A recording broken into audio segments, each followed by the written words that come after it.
DK ಬಣ ಇದೇನ್ ಮಾಡ್ತು ನೋಡಿ. ಸಿಎಂ ಕಾಲಿಳಿದಿದ್ದಕ್ಕೆ ಆರ್ ಅಶೋಕ್. ಇದು ಕದನ ವಿರಾಮವಾ? ಡಿಕೆ ಬಣ ಇದೇನ್ ಮಾಡ್ತಿದೆ? ಸ್ವಪಕ್ಷದ ಸಿಎಂ ಸಿದ್ದರಾಮಯ್ಯನವರ ವಿರುದ್ಧವೇ ಹೀಗೇಕೆ ಆಕ್ರೋಶ ವ್ಯಕ್ತಪಡಿಸುತ್ತಿದೆ. ಸಿಕ್ಕಿದ್ದೇ ಚಾನ್ಸು ಅಂತೇಳಿ ಆರ್ ಅಶೋಕ್ ಸಿಎಂ ಸಿದ್ದರಾಮಯ್ಯನವರ ಕಾಲಿಳಿದಿದ್ದಕ್ಕೆ. ಅಷ್ಟಕ್ಕೂ ಇದು ಕದನ ವಿರಾಮವಾ? ಅದನ್ನ ಡೀಟೇಲ್ ಆಗಿ ತೋರಿಸ್ತೀವಿ. ಆದ್ರೆ ಅದಕ್ಕಿಂತ ಮೊದಲು ಹಲೋ ಕನ್ನಡ ಯೂಟ್ಯೂಬ್ ಚಾನಲ್ ಅನ್ನ ಸಬ್ಸ್ಕ್ರೈಬ್ ಮಾಡ್ಕೊಳ್ಳಿ. ಹಾಗೇನೆ ಪಕ್ಕದಲ್ಲಿರೋ ಬೆಲ್ ಬಟನ್ ಅನ್ನು ಪ್ರೆಸ್ ಮಾಡಿ. ಒಂದು ಕಡೆ ವಿಪಕ್ಷಗಳ ಅಬ್ಬರ, ಮತ್ತೊಂದು ಕಡೆ ಡಿಕೆ ಬಣದ ಶಾಸಕರ ಅಬ್ಬರ. ಇವತ್ತು ಸಿಎಂ ಸಿದ್ದರಾಮಯ್ಯ ಸುವರ್ಣಸೌಧದಲ್ಲಿ ಆಧುನಿಕ ಅಭಿಮನ್ಯುವಾಗಿ ಬಿಟ್ಟಿದ್ರು.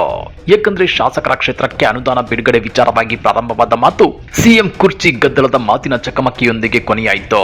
ಹೌದು ವೀಕ್ಷಕರೇ, ವಿಧಾನಸಭೆಯಲ್ಲಿ ಅನುದಾನ ಹಂಚಿಕೆ ವಿಚಾರ ಪ್ರಸ್ತಾಪಿಸಿ ಕಾಂಗ್ರೆಸ್ ಪಕ್ಷದ ಶಾಸಕ ಕುಣಿಗಲ್ ರಂಗನಾಥ್ ಅವರೇ ಸರ್ಕಾರದ ವಿರುದ್ಧ ಬೇಸರ ವ್ಯಕ್ತಪಡಿಸಿದ್ರು. ಸಿಎಂ ಸಿದ್ದರಾಮಯ್ಯನವರ ಕಡೆಗೆ ಬೆರಳು ತೋರಿಸಿ ಮಧುಗಿರಿಗೆ 100 ಕೋಟಿ ಅನುದಾನ ಕೊಡುತ್ತೀರಿ, ಆದ್ರೆ ನನ್ನ ಕ್ಷೇತ್ರಕ್ಕೆ ಯಾಕೆ ಅನುದಾನ ನೀಡುತ್ತಿಲ್ಲ? ನನ್ನ ಕ್ಷೇತ್ರಕ್ಕೆ ಹಿಂದೆ ಮಂಜೂರಾಗಿದ್ದ 1,000 ಕೋಟಿ ಅನುದಾನವನ್ನ ತಡೆ ಹಿಡಿಯಲಾಗಿದೆ ಅಂತ ಆಕ್ರೋಶದಿಂದ ಪ್ರಶ್ನೆ ಮಾಡಿದ್ದಾರೆ. ಇವತ್ತು ಮಧುಗಿರಿಲಿ 100 ಕೋಟಿ ಕೊಡುವಂತ ಸಂದರ್ಭದಲ್ಲಿ ನನ್ನ ತಾಲೂಕಿಗೆ ಸುಮಾರು ವರ್ಷದಿಂದ 1 ಕೋಟಿ ಕೊಡ್ಲಿಕ್ಕೆ ಅವಕಾಶ ಇಲ್ಲ ಅಂದ್ರೆ ನಾನು ಎಲ್ಲಿಗೆ ಹೋಗ್ಲಿ ಮಾನ್ಯ ಸಭಾಧ್ಯಕ್ಷರೇ? ಮುಖ್ಯಮಂತ್ರಿಗಳು ರಂಗನಾಥ್ ಅವರು ಡಿಸಿಎಂ ಡಿಕೆ ಶಿವಕುಮಾರ್ ಅವರ ಆಪ್ತರೆಂದೇ ಗುರುತಿಸಿಕೊಂಡಿದ್ದು, ಅವರಿಗೆ ಈ ಪ್ರಶ್ನೆಯು ಸದನದಲ್ಲಿ ಸಿಎಂ ಕುರ್ಚಿ ಕಾದಾಟದ ಕಡೆ ಹೊರಳಿತು. ಅಷ್ಟೇ ಅಲ್ಲ, ರಂಗನಾಥ್ ಅವರು ಕಾಂಗ್ರೆಸ್ನ ಶಾಸಕರಂತೆ ಸೌಮ್ಯವಾಗಿ ವರ್ತಿಸುತ್ತಿರಲಿಲ್ಲ. ಅನುದಾನ ಕಡಿಮೆಯಾಗಿದ್ರೆ ಅದನ್ನ ಪಕ್ಷದ ಚೌಕಟ್ಟಿನಲ್ಲಿ ಎಲ್ಲಿ ಕೇಳಬೇಕು ಅಲ್ಲಿ ಕೇಳಬಹುದಿತ್ತು. ಆದ್ರೆ ಸದನದಲ್ಲಿ ಏರು ದನಿಯಲ್ಲಿ ಸಿಎಂ ಸಿದ್ದರಾಮಯ್ಯನವರ ಬಳಿ ಕೇಳಿದ್ದಕ್ಕೆ. ಇದರ ಹಿಂದೆ ಸಿಎಂ ಸಿದ್ದರಾಮಯ್ಯನವರ ಇಮೇಜ್ ಅನ್ನ ಹಾಳು ಮಾಡುವ ಉದ್ದೇಶವಿದೆಯಾ ಅನ್ನೋ ಅನುಮಾನ ಹುಟ್ಟುಕೊಂಡಿದೆ. ಇನ್ನ ಶಾಸಕ ರಂಗನಾಥ್ ಅವರ ಆರೋಪಗಳಿಗೆ ಮುಖ್ಯಮಂತ್ರಿ ಸಿದ್ದರಾಮಯ್ಯ ಅನುದಾನ ಹೆಚ್ಚು ಕಡಿಮೆಯಾಗಿದ್ರೆ ಪರಿಶೀಲಿಸೋಣ, ಯಾರಿಗೂ ಅನುದಾನ ಕಡಿತ ಮಾಡಿಲ್ಲ ಅಂತ ಸಮಜಾಯಿಷಿ ಕೊಟ್ರು. ರಂಗನಾಥ್ ಹೇಳಿದಿರಲ್ಲ ಸರ್, ಕಾನೂನು ಪ್ರಕಾರವಾಗಿ ಏನ್ ಮಾಡಬೇಕು, ತಾರತಮ್ಯ ಆಗಿದ್ರೆ ಆ ತಾರತಮ್ಯನ ನಿವಾರಣೆ ಮಾಡತಕ್ಕಂಥ ಕೆಲಸವನ್ನ ಮುಂದಿನ ವರ್ಷದಿಂದ ಮಾಡ್ತೀವಿ ಅಂತಕ್ಕಂಥ ಮಾತುಗಳನ್ನು ಈ ಸಂದರ್ಭದಲ್ಲಿ ಹೇಳಲಿಕ್ಕೆ ಬಯಸ್ತೀನಿ. ಈ ವೇಳೆ ವಿರೋಧ ಪಕ್ಷದ ನಾಯಕ ಆರ್ ಅಶೋಕ್ ಅವರು ಮಧ್ಯಪ್ರವೇಶಿಸಿ ಸಿಎಂ ಕುರ್ಚಿ ಮೇಲೆ ಕಣ್ಣಿಟ್ಟ ಕಾರಣದಿಂದ ರಂಗನಾಥ್ ಅವರಿಗೆ ಉರಿಯುತ್ತಿದೆ ಅಂತ ಲೇವಡಿ ಮಾಡಿದ್ರು. ಇದಕ್ಕೆ ಕೌಂಟರ್ ಕೊಟ್ಟ ಸಿಎಂ ಸಿದ್ದರಾಮಯ್ಯ, 5 ವರ್ಷ ನಾವೇ ಇರುತ್ತೇವೆ, ಜನರು 140 ಶಾಸಕರನ್ನ ಆಶೀರ್ವಾದ ಮಾಡಿದ್ದಾರೆ, 5 ವರ್ಷ ನಾವೇ ಇರ್ತೇವೆ, 2028ಕ್ಕೂ ನಾವೇ ಅಧಿಕಾರಕ್ಕೆ ಬರ್ತೇವೆ, ಮುಂದೆಯೂ ನಿಮಗೆ ಜನ ಅವಕಾಶ ಕೊಡೋದಿಲ್ಲ ಅಂತ ಟಾಂಗ್ ಕೊಟ್ರು. ಈ ವೇಳೆ ಗೃಹ ಸಚಿವ ಡಾಕ್ಟರ್ ಜಿ ಪರಮೇಶ್ವರ್ ಸಹ 140 ಶಾಸಕರು ಸಪೋರ್ಟ್ ಮಾಡಿದ್ದಾರೆ, ಅದಕ್ಕೆ 5 ವರ್ಷ ನಾನೇ ಅಂತಿದ್ದಾರೆ ಅಂತೇಳಿ ಸಿಎಂ ಪರ ನಿಂತರು. ಆದ್ರೆ ಶಾಸಕ ರಂಗನಾಥ್ ಆಕ್ರೋಶದಿಂದ ಹೇಳುತ್ತಿದ್ದಾರೆ ಅಂತೇಳಿ ವಿಪಕ್ಷ ನಾಯಕ ಆರ್ ಅಶೋಕ್ ಹೇಳಿದ್ರು. ಆಗ ಸಿಎಂ ಉರಿಯುತ್ತಿರೋದಕ್ಕೆ ಉಪ್ಪು ಹಾಕ್ಬೇಡ ಅಂತ ಹೇಳಿದ್ರು. ಇದಕ್ಕೆ ಟಾಂಟ್ ನೀಡಲು ಮುಂದಾದ ಆರ್ ಅಶೋಕ್ ಅವರು, ಹಾಗಾದ್ರೆ ಉರಿತಿದೆಯಾ ಅಂತ ಲೇವಡಿ ಮಾಡಿದ್ರು. ಅದು ಗಾದೆ ಮಾತು ಕಣೆಯ ಎಂದ ಸಿಎಂ ಮಾತಿಗೆ ಸುನಿಲ್ ಕುಮಾರ್ ಗಾದೆ ಮಾತು ಮನಸ್ಸಿನ ಮಾತು ಅಂತ ಪ್ರಶ್ನೆ ಮಾಡಿದ್ರು. ಬೇಕು ಅಂತ ಯಾಕಂದ್ರೆ ಅಷ್ಟು ಆಕ್ರೋಶವಾಗಿ ಕೇಳ್ತಾ ಇದ್ದಾರೆ.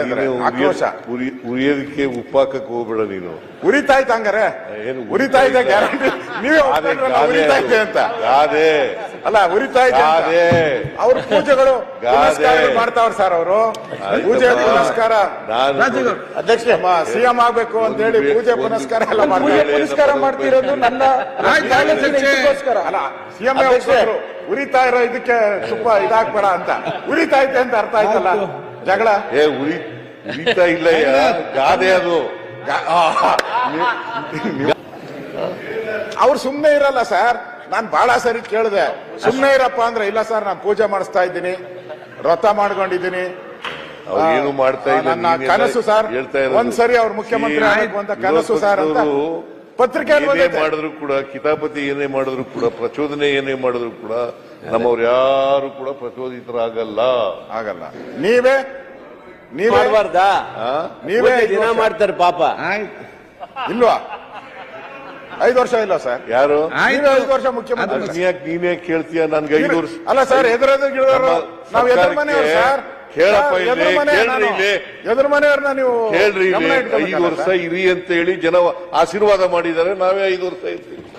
5 ವರ್ಷ ಅವಕಾಶ ಮಾಡಿಕೊಟ್ಟಿದ್ದಾರೆ, 5 ವರ್ಷ ನೀವು ಆಡಳಿತ ಮಾಡಿ ಅಂತ ಹೇಳಿ ಆಶೀರ್ವಾದ ಮಾಡಿದ್ದಾರೆ. ಮಾನ್ಯ ಸಭಾಧ್ಯಕ್ಷ, 5 ವರ್ಷ ನಾವು ಇರ್ತೀವಿ ಮುಖ್ಯಮಂತ್ರಿ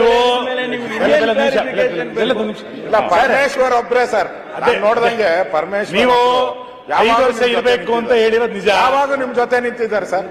ಈ ವೇಳೆ ಸಿಎಂ ಮಾತನಾಡಿ, ನೀವು ಎಷ್ಟೇ ಉಪ್ಪಾಕಿದ್ರು ನಮ್ಮ ಶಾಸಕರು 5 ವರ್ಷ ಇರಿ ಅಂತ ಜನ ಆಶೀರ್ವಾದ ಮಾಡಿದ್ದಾರೆ. 5 ವರ್ಷ ನಾವೇ ಇರ್ತೇವೆ ಅಂತ ಖಚಿತಪಡಿಸಿದ್ರು. ಇನ್ನ ಶಾಸಕ ಯತ್ನಾಳ್ ಎಷ್ಟು ಸೀಟು ಅನ್ನೋದು ಮುಖ್ಯವಲ್ಲ, 5 ವರ್ಷಗಳ ಕಾಲ ಸಿಎಂ ಆಗೋದು ಮುಖ್ಯ ಅಂತ ಕೆಣಕಿದ್ರು. ಆಗ ಸಿದ್ದರಾಮಯ್ಯ ಸ್ಪಷ್ಟವಾಗಿ ನಾನೇ ಮುಖ್ಯಮಂತ್ರಿ, ಈಗಲೂ ನಾನೇ ಮುಖ್ಯಮಂತ್ರಿ ಅಂತ ಘೋಷಣೆ ಮಾಡಿದ್ರು. ಸುನಿಲ್ ಕುಮಾರ್ ಮತ್ತೆ ಎದ್ದು ನಿಂತು ಮುಂದೆಯೂ ನಾನೇ ಮುಖ್ಯಮಂತ್ರಿ ಅಂತ ಹೇಳಿಬಿಡಿ ಅಂತ ಕಾಲೆಳೆದ್ರು.